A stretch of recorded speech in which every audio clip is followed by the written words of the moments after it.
Nampaknya agama yang memberikan konsep hidup itu hanya Islam yang ada di dalam Al-Quran dengan lengkap cara-cara untuk mendapatkannya. Apalah konsep hidup yang diajarkan itu? Mudah saja, fid dunya hasanah wa fil akhirati hasanah. Itulah konsep hidup yang diajarkan oleh Islam. Dan ini selalu kita jadikan penutup dari setiap doa. Jadi seorang muslim yang dia mengabdi kepada Allah, patuh kepada aturan-aturan Allah, maka konsep hidup ini harus dia dapat. Bagaimana seorang muslim itu dia bisa bahagia di dunia dan juga bahagia di akhirat. Jadi maknanya apa? Seorang muslim yang dia melaksanakan ibadah, dia tak boleh suntuk, tak boleh susah dan tak boleh galau. Dia harus happy, dia harus bahagia di dalam kehidupan ini. Jadi alangkah mirisnya kalau ada di antara kita baru dia selesai sholat, baru selesai dia puasa, yang dibawanya kepada kita cerita kesusahannya. Itu aneh. Tapi kita harus bahagia. Nah, di mana kunci kebahagiaan itu? Jawabannya ada satu. Sumber kebahagiaan yang hakiki dan abadi itu hanya ada pada Allah.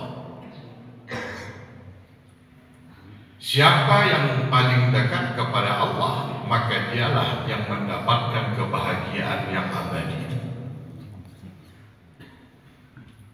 Jadi kata Syekh Jalaluddin Ar-Rumi begini, manusia dengan Tuhan itu seperti sebatang bambu dengan induknya, dengan rumpun induknya. Kalau sebatang bambu masih di dalam rumpun induknya, bagaimanapun kencangnya angin menyiar, bambu itu tetap saja melenggang-melenggok, aman, nyaman. Karena apa? Karena dia berada di dalam rumpun induknya. Tapi ketika sebatang bambu ini dipotong oleh manusia, berpisah dia dari rumpun induknya, maka kadang-kadang bambu ini patah, bambu ini pecah, bambu ini kerjanya hanya menangis-nangis, mendayu-dayu. Kenapa bisa terjadi seperti itu? Karena bambu tadi sudah terpisah dari rumpun induknya. Begitulah manusia.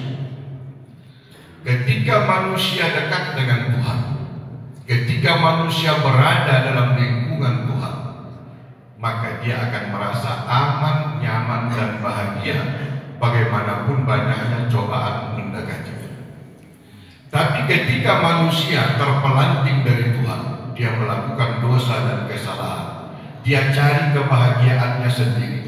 Mungkin di pangkat ada kebahagiaan dia cari, mungkin di harta ada kebahagiaan dia cari, mungkin di popularitas ada kebahagiaan itu pun dia cari. Tapi ternyata dia tidak pernah mendapatkan kebahagiaan yang abadi. Nah, jadi kita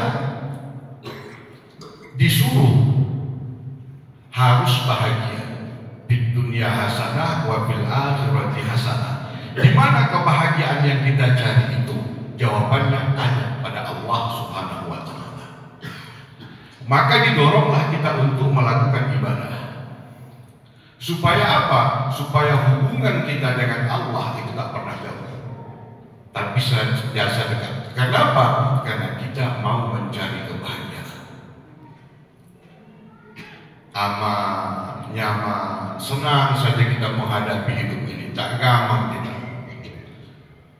Mau ada pilkada atau tak ada pilkada, aman aja bawaannya. Nah, jadi oleh karena itu harapan kita adalah bagaimana kita bisa melakukan pendekatan kepada Allah itu sedekat-dekatnya. Karena yang kita cari hanya satu-satu. Kalau hidup ini sudah mendapatkan ridho Allah, kita aman. Maka pola pikir kita itu harus kita rubah. Seperti Nabi Muhammad. Jarang Nabi Muhammad itu berdoa untuk masuk surga. Kenapa? Nabi tahu surga itu juga makhluk. Bahkan manusia lebih mulia. Sesama makhluk, kenapa kita saling mengharap? Berharaplah kamu kepada Allah yang menciptakan surga itu. Jadi bukan Nabi Muhammad yang berharap untuk masuk surga, tapi surga yang senantiasa berharap bagaimana Nabi Muhammad itu bisa memasuki.